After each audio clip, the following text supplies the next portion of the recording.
Telegram storieslarni yuklash va bildirmasdan ko'rish. Hammaga salom, sizlar bilan Neviruz va bugun biz Telegram haqida gaplashamiz. Telegram sirlaridan bittasi bo'ladi.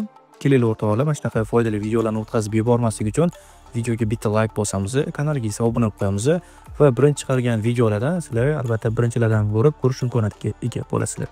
Demak, videoni ko'p cho'zmasdan boshlaymiz. Men o'zimni shaxsiy akkauntimdaman va hozir aynan video uchun bitta men post qo'yib oldim. Bildirmasdan ko'rish imkoniyati bor. Ya'ni mana shu holatda profilni o'ziga kirasizlar bio qismiga va mana shu yerdan ko'radigan bo'lsanglar, albatta bosgan holda ko'radigan bo'lsanglar, fayon jo akkaunt ikkisiga bilinmaydi.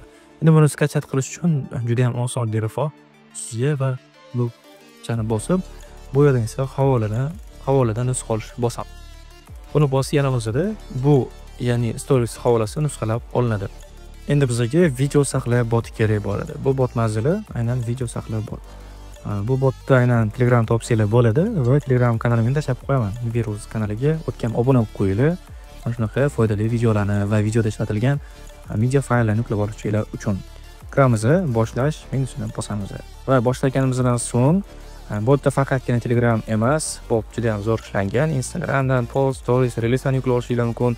YouTube, TikTok, Facebookni yuklab olishinglar mumkin, Snapchatdan yoki shunga o'xshagan ijtimoiy tarmoqlardan bemalol videolarni skachat yuklab olish imkoniyatiga ega bo'lasizlar. Bundan tashqari Shazam funksiyalari ham bor. Qo'shiqni qidirish, qo'shiq matn topib beradi. Bundan tashqari ovoz xabari yordamida albatta muzikani topib berish imkoniyati. Aynan shu imkoniyatlarni ham bot o'zini ichiga olgan. Botga havolani yuboramiz va ozgincha kutib turamiz. Mana shu joyda videoga like bosmagan bo'lsangiz, like bosib qo'ying, obuna bo'lib qo'ying. Xo'p, albatta videoni bizga tashlab berdi. Buni bemalol biz aynan saqlab olsak bo'ladi. Qadriyamizga. Menimcha video sizlarga foydasi tegdi. Albatta, mana shunaqa videolarni ko'proq ko'rish xohlaysanglar, kommentariya bo'limiga o'zingizlarning fikringizni yozib qoldiringlar.